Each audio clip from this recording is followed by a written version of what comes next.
This video is brought to you by Squarespace. Hi, I'm Andrew from Parlogram, and today we're heading back to late 1965 to look at one of the most striking debut albums to come out of Britain. Released that December, The Who's My Generation landed at a moment when pop culture was moving quickly. Mod culture was everywhere, the charts were changing shape, and the Beatles had just raised the game with Rubber Soul. The Who entered that world with a sound that was far more direct than most of their peers. In this video, we'll look at how the album came together, the Brunswick singles lifted from it, why the mono and stereo versions differ, and how My Generation went on to influence everyone from The Jam to Oasis.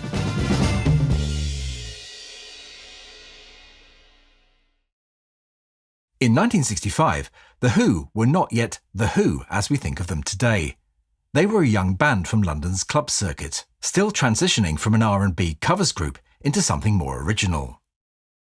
They'd started life as the Detours, playing American material, before briefly becoming the High Numbers. Their July 1964 single, Zoot Suit I'm the Face, was written by their manager Peter Meaden and aimed squarely at the mod culture. But it barely sold, and that lack of sales is exactly why original copies are among the most collectible 60s singles today. It's important though, because it shows the band weren't just aiming at the mod scene, they were living it. And its failure pushed them into developing a harder, more distinctive sound. A sound that would lead to I Can't Explain, My Generation, and eventually this album. Pete Townsend, still only 20, had only recently begun writing seriously, but his early songs already showed a mix of introspection and frustration that feels very different from most of what was happening in British pop at that time. Roger Daltrey had been kicked out of the band earlier that year after a fight, and came back with something to prove, which you can hear in the sharpness of his delivery. His vocal phrasing on this album is more forceful than it would be later. John Entwistle's bass was already notable. He didn't play supporting lines, he played lead parts on a bass guitar, which shaped the sound of the whole band. And Keith Moon? Well, Moon didn't play like anyone else in British pop, but it gave the band a character that nothing else did. A big part of the My Generation story involves producer Shel Talmy, the American behind the early Kink singles. Talmy's approach was very direct. Put the band in a room, turn them up, and record their performance. Don't polish what doesn't need polishing. He recorded The Who at IBC Studios during short sessions in April, October and November 1965. These were not the long, well-funded studio blocks that the Beatles or the Stones enjoyed. The Who were still financially stretched, and everything had to be done quickly. Talmy later had disputes with The Who over rights to the tapes, which became important decades later when stereo mixes were being prepared. But in 1965, his approach was exactly what the band needed.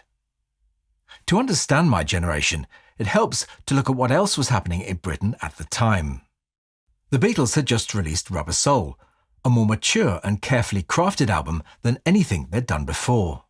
The Rolling Stones were shifting away from pure R&B towards the more ambitious Aftermath. The Kinks were expanding their sound, and the Yardbirds were experimenting with feedback and Eastern scales.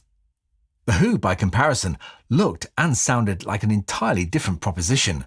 For teenagers in 1965, especially mods, The Who made more sense than anyone else. Before the album came out, The Who had already begun charting on Brunswick Records, which in the UK was actually a Decca imprint, completely separate from the American Brunswick label. Their first major hit, I Can't Explain, reached the UK top 10 and established their sound. Anyway, Anyhow, Anywhere followed, a more experimental single that hinted at what Townsend was developing in the studio. Released on the 29th of October 1965, My Generation reached number 2 in the UK and became the band's defining early statement. In the US, it did far less well, reaching only number 74, partly because American radio didn't quite know what to do with it. After the album came out, Brunswick tried 3 more singles from it. A Legal Matter in March 1966, backed with Instant Party. It didn't chart in the UK, but was notable for Townsend taking the lead vocal. La La La Lies in November 1966 paired with The Goods Gone, saw only modest sales and didn't trouble the charts. The Kids Are All Right issued with Please Please Please. It didn't chart in Britain, but became a minor hit internationally, reaching number 8 in Sweden. They didn't match the impact of My Generation, but they helped the album find listeners internationally. A lot of you watching are collectors, musicians, or you run small creative projects of your own. And one thing I'm always impressed by is how well Squarespace caters to people like us. Their cutting-edge design tools make it incredibly easy to build a clean, professional-looking website for a collection, a project archive, or even an online shop. You can start with one of their templates or use their new Blueprint AI tool, which builds a fully customizable layout for you based on a few simple questions. If you're hoping people will actually find your site, their built-in SEO tools do all the heavy lifting in the background. And if you ever want to take things a step further, Squarespace lets you sell content directly from your site, whether that's online courses, exclusive videos, or a guide you've created. You set the price, and they handle the access and the payments. So, if you'd like to try it for yourself, head on over to squarespace.com for a free trial. And when you're ready to launch, go to squarespace.com/Parlogram to save 10% off your first purchase of a website or domain. 22 and a half before 1 o'clock's the time here on Caroline North. That's right. My name's Tom Lodge with you all the way until 2 a.m. on the Midnight Rave Party. The beat's a treat, and the swinging's fine, and it's all for you on Caroline. And right now it's the B-side of The Who's, Anyway, Anyhow, Anywhere. This one's called Daddy Rolling Stone. That's a knockout one, boy. It's lovely. Really swing. The album mixes Townsend originals with several R&B covers, reflecting a band still halfway between their club roots and their own sound.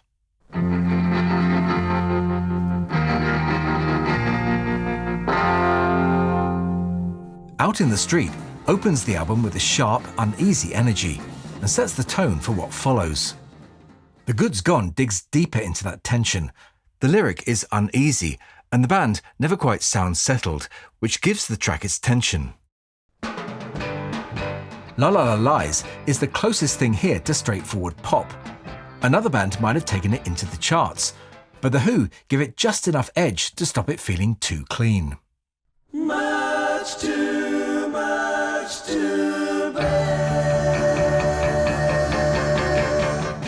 Much Too Much sits somewhere between the covers and Townsend's emerging voice. Not a major song, but a glimpse of the style he'd soon refine.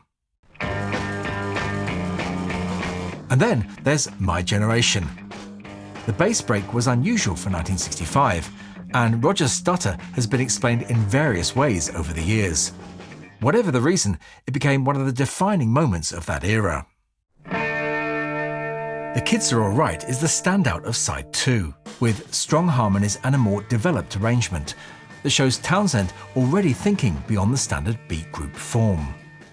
You also get 2 James Brown covers, I Don't Mind and Please Please Please, which are played with more enthusiasm than finesse, but they show how central that material still was to their live set. Side 2 also includes A Legal Matter with Townsend on lead vocals.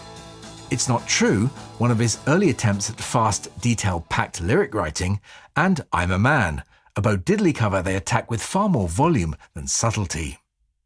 The album closes with The Ox, a studio jam that captures the group's onstage chaos more clearly than anything else on the record. My Generation is fundamentally a mono album, not out of nostalgia, but because mono was the format producers prioritized in 1965. Stereo existed, but most pop records were mixed with mono in mind. Crucially, many overdubs, guitar lines, vocal doubles, were recorded straight onto the mono mix. They don't exist on separate tracks, which meant that for decades a true stereo version couldn't be made. Legal disputes between Shel Talmy and The Who over ownership of the tapes delayed things further. A stereo mix finally appeared in 2002 when Talmy supervised a new transfer of the multitracks. Even then, some elements were missing or had to be recreated because they simply weren't available. The stereo version has more space around the instruments and clearer bass and drums, but the mono mix remains the definitive 1965 version, and collectors still regard the original UK Brunswick monos as the benchmark. There are also other fascinating pressings, but perhaps the rarest is the original Japanese Decca pressing from 1966, which had unique artwork and sold in tiny numbers. Clean copies can reach 4 figures. The original UK cover for My Generation was photographed by Decca's David Wedgbury at Surrey Docks in southeast London. In the US, the album had a much quieter start. It dropped I'm a Man in favour of Instant Party, reshuffled the running order, and early copies even trimmed The Kids Are All Right. It wasn't until Happy Jack and I Can See for Miles that the band began to get meaningful US attention. Over time, though, My Generation gained status through FM radio, import bins, and the 70s and 80s reissue campaigns, eventually taking its place as one of the key British albums of the decade. After its release in December 1965, the album was deleted fairly quickly, and then spent years out of print in the UK. Unlike the Beatles and Stones catalogues, which stayed on the shelves throughout the decade, My Generation effectively disappeared in the late 60s and early 70s, helped along by the ongoing Talmy Who legal disputes. It wasn't reissued widely until the late 1970s, when Virgin Records brought it back briefly. Clean original Brunswick copies are now genuinely hard to find. The laminated sleeves wear easily, and most copies were played heavily on basic equipment. A mint example today could cost you anything up to £500. In 2022, the album finally received a more premium reissue, a half-speed mastered edition cut by Miles Shoal at Abbey Road, using John Astley's modern stereo remix. It doesn't replace the 1965 mono, but it's the best-sounding stereo version yet on vinyl. My Generation didn't just sit alongside mod culture, it became part of its identity. The look, the attitude, the pace of it all is reflected in the album. Its influence didn't stop in the 60s either. In the early 70s, groups like the MC5 and the Stooges picked up on the volume and the confrontational edge you can hear in the title track, which is why so many people see it as an early signpost for punk. Back in Britain, the Jam brought mod culture back for a new audience in the late 70s and early 80s, and Paul Weller has always been open about how central The Who were to his own musical outlook. And even Oasis, whose sound is quite a long way from 1965 Who, carried some of the same spirit. Loud, self-assured, and very British in tone. So that's My Generation. It's messy, fast, sometimes chaotic, and completely essential.